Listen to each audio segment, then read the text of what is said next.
Setiap hari dia dipermalukan dan ditindas, sampai akhirnya dia menemukan sebuah iklan misterius. Kami akan membalas dendam untukmu. Tanpa ragu, dia menelepon nomor itu, dan keesokan harinya, seorang pria bernama William datang ke sekolahnya. Bocah ini memutuskan untuk membalas perlakuan seorang perundung yang selama ini terus mengganggunya. Ia mencari di internet cara untuk melawan. Tiba-tiba, muncul sebuah iklan yang bertuliskan, "Kami akan membalas dendam untukmu." Ia menoleh ke arah ibunya yang sedang tertidur di belakangnya. Tanpa berpikir panjang, ia menghubungi nomor yang tertera di iklan tersebut. Keesokan paginya, seorang Avenger bernama William datang menemuinya. Bocah itu kemudian menceritakan semua kejadian yang selama ini ia alami. Beberapa waktu sebelumnya, bocah itu pindah ke sebuah sekolah menengah baru. Karena tubuhnya sering berbau ikan, seorang perundung tidak menyukainya. Ia bersama beberapa temannya kemudian membawa bocah itu ke rooftop dan menganiayanya. Merasa diperlakukan tidak adil, bocah itu pergi ke ruang guru untuk melaporkan kejadian tersebut. Namun, guru tidak benar-benar membantu menyelesaikan masalahnya. Ia akhirnya meninggalkan ruangan dengan kecewa. Para perundung melihat semua itu, namun mereka tidak langsung membalasnya. Sepulang sekolah, mereka justru mengajaknya pergi ke sebuah tempat karaoke.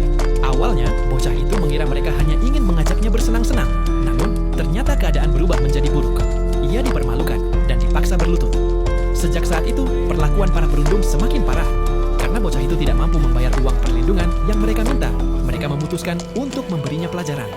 Dalam sebuah kejadian, bocah itu tertabrak sepeda motor hingga mengalami cedera pada kakinya. Kejadian tersebut akhirnya membuatnya berani melawan. Ia pergi ke kantor polisi untuk melaporkan semua yang telah terjadi. Bocah itu mengira masalahnya akan segera selesai.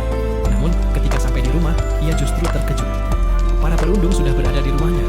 Setelah mendapat kabar dari pihak sekolah, mereka datang untuk memperingatkannya agar tidak melawan. Mereka bahkan mengancam bahwa keluarganya juga bisa terkena masalah jika ia terus melawan. Keesokan harinya, sekolah mengadakan rapat untuk menyelidiki kasus tersebut. Namun, bocah itu memilih menyembunyikan kenyataan. Di hadapan kepala sekolah, ia berkata, "Itu hanya kesalahpahaman. Mereka tidak sengaja melakukannya." Rapat pun berakhir begitu saja. Setelah semua orang pergi, bocah itu akhirnya tidak mampu menahan emosinya lagi. Ia menangis karena merasa sangat tertekan. Sang ibu tahu bahwa putranya sedang menderita, tetapi ia merasa tidak berdaya untuk membantunya. Karena itulah, bocah tersebut kembali menghubungi William. Ia berharap William bisa memberi pelajaran kepada para perundung itu. Untuk bisa masuk ke sekolah, William terlebih dahulu mengambil makanan milik seorang guru. Ia kemudian membuat guru tersebut merasa tidak enak badan setelah menyantap makanannya. Ketika guru itu menyadarinya, William berpura-pura bahwa ia telah mengambil makanan yang salah. Keesokan harinya, rencananya berhasil. William berhasil menggantikan posisi guru tersebut di kelas. Setelah memperkenalkan dirinya, William mulai memeriksa kehadiran siswa. Ketika ia memanggil nama sang perundung, anak itu langsung berdiri.